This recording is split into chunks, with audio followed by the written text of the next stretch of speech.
Hello दोस्तों, स्वागत है आपका मेरे YouTube चैनल परीक्षा प्लान में। आज की वीडियो में भूगोल के महत्वपूर्ण प्रश्नों पर चर्चा करेंगे। ये प्रश्न परीक्षा की दृष्टि से बहुत ही ज़्यादा महत्वपूर्ण है। तो चलिए वीडियो को शुरू करते हैं। वीडियो शुरू करने से पहले एक रिक्वेस्ट है कि वीडियो को लाइक और चैनल को सब्सक्राइब करना ना भूलें। तो चलिए वीडियो शुरू करते हैं और प्रश्नों पर आते हैं। पहला प्रश्न है, भूगोल का जनक किसे कहा जाता है?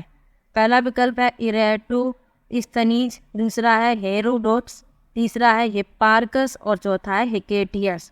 तो भूगोल का जनक हिकेटियस को कहा जाता है। डी विकल्प इसमें सही है।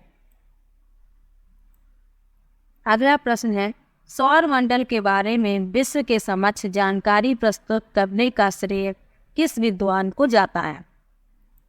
पहला विकल्प है कोपरनिकस, दूसरा विकल्प है केपलर, तीसरा विकल्प है गैलीलियो और चौथा विकल्प है इनमें से कोई नहीं। तो सौर मंडल के बारे में विश्व के समक्ष जानकारी प्रस्तुत करने का श्रेय कोपरनिकस को जाता है। ए विकल्प इसका सही है। अगला प्रश्न है, सौर मंडल में कुल कितने ग्रह हैं? पहला विकल्प है 12, दूसरा विकल्प है 10, तीसरा विकल्प है 9 और चौथा विकल्प है 8। तो सौर मंडल में ग्रहों की संख्या है वो 8 है। बी विकल्प सही है। कौन कौन से हैं? बुध, शुक्र, पृथ्वी, मंगल, बृहस्पति, शनि, अरुण और वरुण।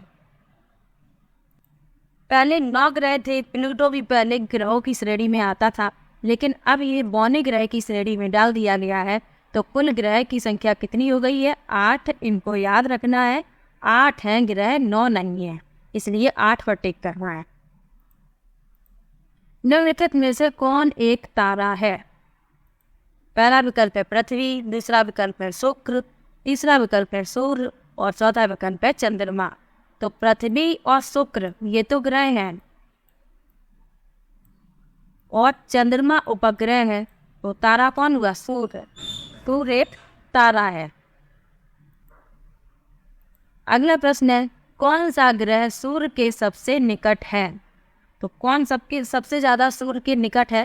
पहला विकल्प है बुध, दूसरा विकल्प है प्लूटो, तीसरा विकल्प है बृहस्पति और चौथा विकल्प है शुक्र। तो सूर्य के सबसे निकट है बुध। ए विकल्प इसका सही है। अगला प्रश्न है, निम्नलिखित में से किस ग्रह को पृथ्वी की बहन कहा जाता है? पहला विकल्प है शनि, दूसरा विकल्प है शुक्र, तीसरा विकल्प है चंद्रमा और चौथा विकल्प है मंगल। तो पृथ्वी की बहन शुक्र को कहा जाता है। बी विकल्प सही है। शुक्र को ही सांझ का तारा, भोर का तारा, पृथ्वी की बहन, ये शुक्र को ही कहा जाता है।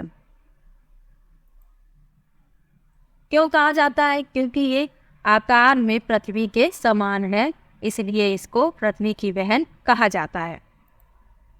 2 ग्रह जिनके उपग्रह नहीं है।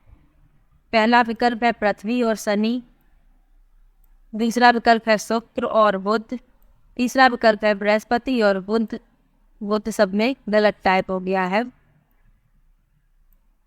और चौथा विकल्प है मंगल और शनि। तो शुक्र और बुध ऐसे 2 ग्रह हैं जिनके पास कोई भी उपग्रह नहीं है। सौर मंडल की वीडियो बनाई है, उसमें सभी डिटेल में बताया है, तो आप लोग उस वीडियो को देख सकते हैं। इस प्रश्न में बी विकल्प सही है। शुक्र और बुध ऐसे ग्रह हैं जिनके पास कोई भी उपग्रह नहीं है। अगला प्रश्न है, कुल अक्षांशों की संख्या कितनी है? पहला विकल्प है 70, दूसरा विकल्प है 90, तीसरा विकल्प है 160 और चौथा विकल्प है 180। तो कुल अक्षांशों की संख्या 181 है। इसमें गलत 180 लिख दिया है। डी विकल्प इसका सही होगा। अगला प्रश्न है, देशांतरों की संख्या कितनी है? पहला विकल्प है 60, दूसरा विकल्प है 360, तीसरा विकल्प है 180 और चौथा विकल्प है 90। तो इसमें बी विकल्प सही है। देशांतर रेखाओं की संख्या 360 है। बी विकल्प इसका सही है। अगला प्रश्न है, मेघ गर्जन वायुमंडल की किस परत में होता है? यानी मौसमी घटनाएं वायुमंडल की किस परत में होती हैं, ये बताना है। पहला विकल्प है क्षोभ मंडल, दूसरा विकल्प है पहला विकल्प है ओजोन मंडल, दूसरा विकल्प है क्षोभ मंडल, तीसरा विकल्प है समताप मंडल और चौथा विकल्प है इनमें से कोई नहीं। तो इस प्रश्न में बी विकल्प सही है। मेघ गर्जन यानी बादलों का गरजना और मौसमी घटनाएं क्षोभ मंडल में ही संपन्न होती हैं, इसलिए इसका बी विकल्प सही है। क्षोभ मंडल सबसे निचली परत है, उसके बाद है समताप मंडल, फिर मध्य मंडल, फिर आयन मंडल और फिर बाह्य मंडल। ओजोन परत किसमें पाई जाती है? ओजोन परत समताप मंडल में पाई जाती है, इसको भी याद रखना है। ओजोन दिवस कब मनाया जाता है? तो ओजोन दिवस 16 सितंबर को मनाया जाता है, इसको भी याद रखिएगा। अगला प्रश्न है संचार उपग्रह किस वायुमंडलीय स्तर में स्थित होते हैं? पहला विकल्प है क्षोभ मंडल, दूसरा विकल्प है समतल मंडल, तीसरा विकल्प है आयन मंडल और चौथा विकल्प है क्षोभ मंडल। 2 बार क्षोभ मंडल लिख आया है। और इस प्रश्न में सी विकल्प सही है, आयन मंडल। हवाई जहाज प्रायः किसमें उड़ते हैं?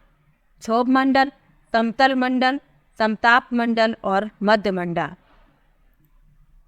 तो हवाई जहाज जो है वो समताप मंडल में उड़ते हैं, सी विकल्प इसका सही है। अब प्रश्न आ जाए कि हेलीकॉप्टर किस परत में उड़ते हैं?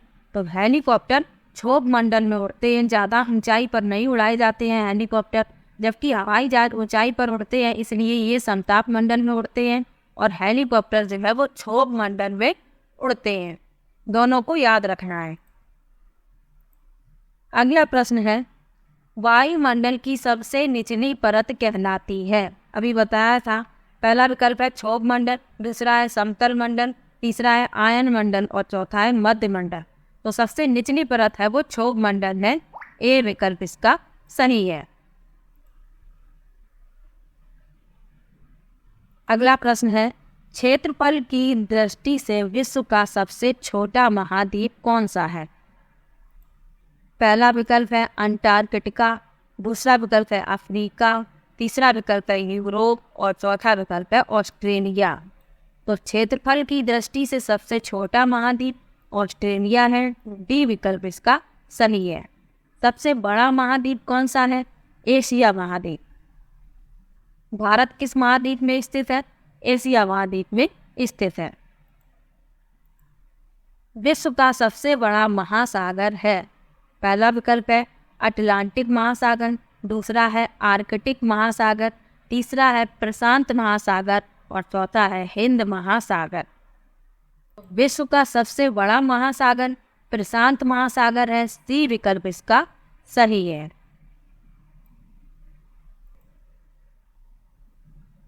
अगला प्रश्न है विश्व का सबसे छोटा महासागर है? पहला विकल्प है अटलांटिक महासागर, दूसरा विकल्प है हिंद महासागर, तीसरा विकल्प है आर्कटिक महासागर और चौथा विकल्प है इनमें से कोई नहीं।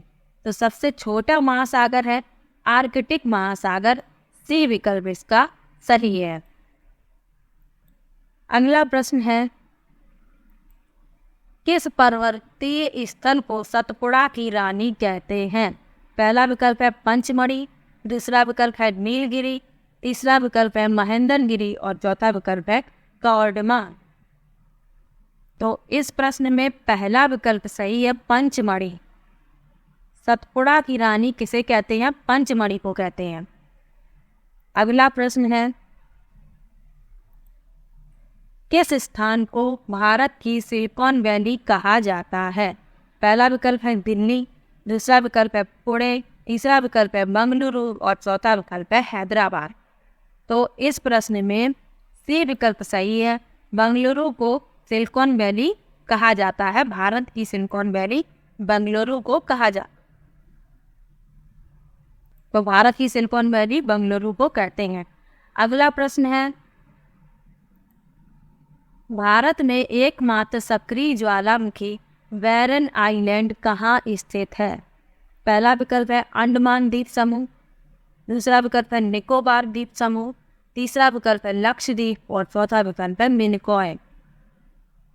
तो इस प्रश्न में ए विकल्प सही है, अंडमान द्वीप समूह है। ए विकल्प इसका सही है। अगला प्रश्न है,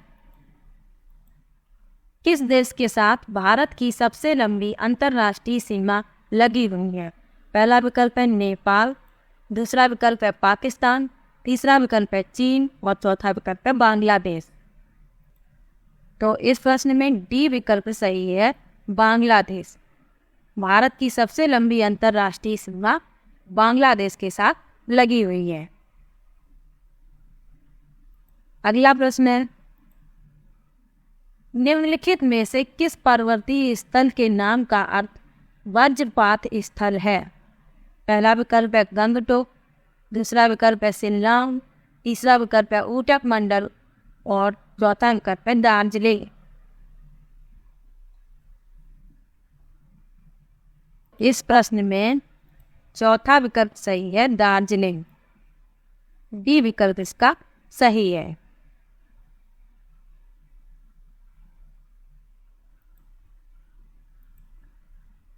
तो ये भूगोल के महत्वपूर्ण प्रश्न थे। आज प्रश्नों की संख्या 21 थी। डेली प्रश्नों की संख्या को बढ़ाएंगे। वीडियो कैसा लगा कमेंट बॉक्स में ज़रूर बताइएगा। वीडियो को लाइक और चैनल को सब्सक्राइब करना मत भूलिएगा। Thank you.